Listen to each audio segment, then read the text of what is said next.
Just wanted to show some four-barrel throttle bodies that Accufab produces, both for high-performance street, for street racing, for street strip type cars, I shouldn't say street racing, and just drag racing and high performance in general. This is a four-barrel Holley-dominated carburetor. Doesn't get much better than this. Four-barrel carburetors have only been around since the early 50s, actually. Oldsmobile and Cadillac came out with four barrels for production cars in 1952. And, of course, they were much smaller. They were made by two different companies, Rochester and Carter or whatever. But that was the introduction to four barrels. Before that, we had single barrels and dual barrels, and they were basically small. They weren't really race car pieces because they were just production car pieces. But over time, things changed and eventually evolved into this. The 4150 carburetor came out in 1957, so that was 5 years after the original introduction of the original four barrels. This beauty came out in 1969 and was first used at, not this particular one, but the Dominator was first used in NASCAR. And these represent about the biggest four barrels that you can get, four-barrel carburetors that you can get. They come in a variety of different sizes. This one is 1,050 CFM. And CFM, cubic feet per minute of air. Funny thing about carburetors, and it's true with pretty much all of fuel injection too. The whole term about stepping on the gas never really existed.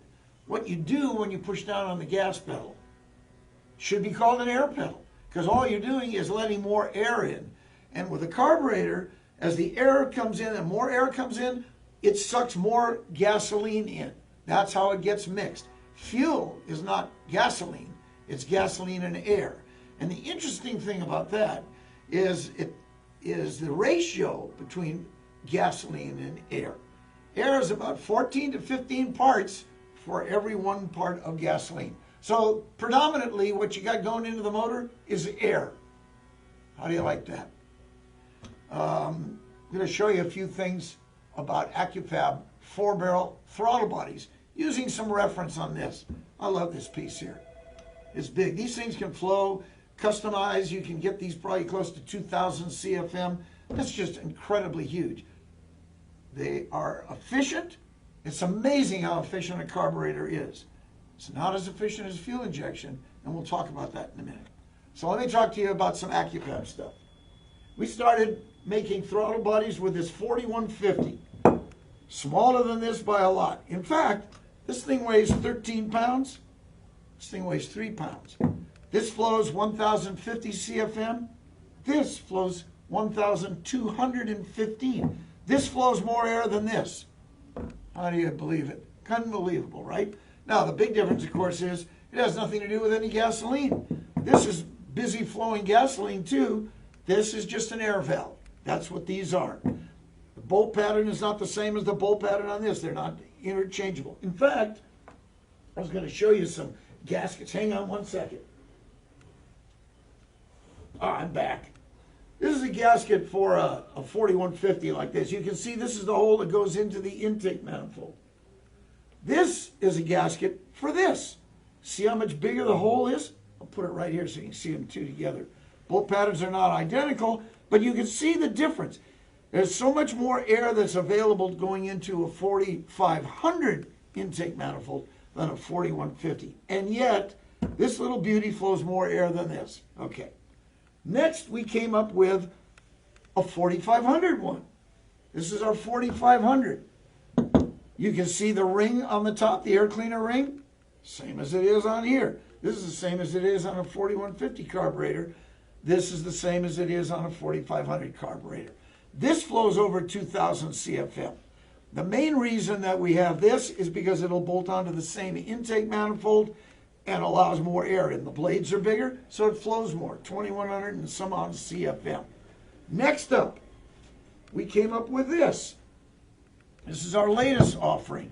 This is also the same bolt pattern as the 4500.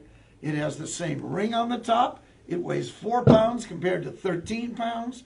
And this flows almost 2,300 CFM.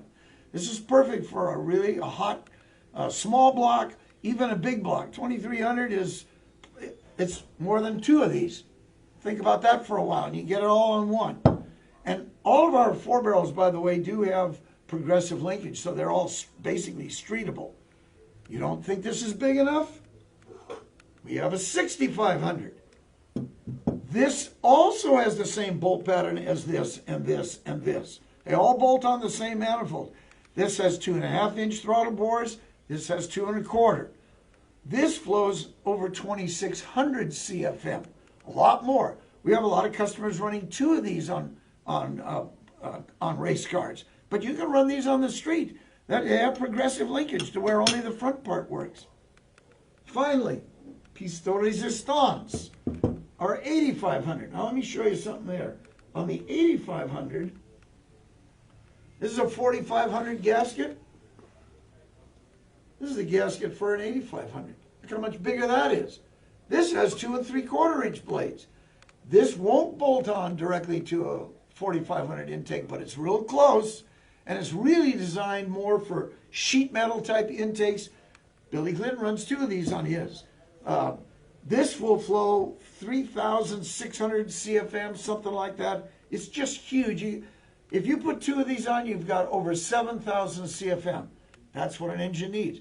Remember I said, it takes 14 to 15 times as much air for all the gasoline that goes in it. This is a huge air valve. That's what it is. It has progressive linkage. We have people driving these on the street.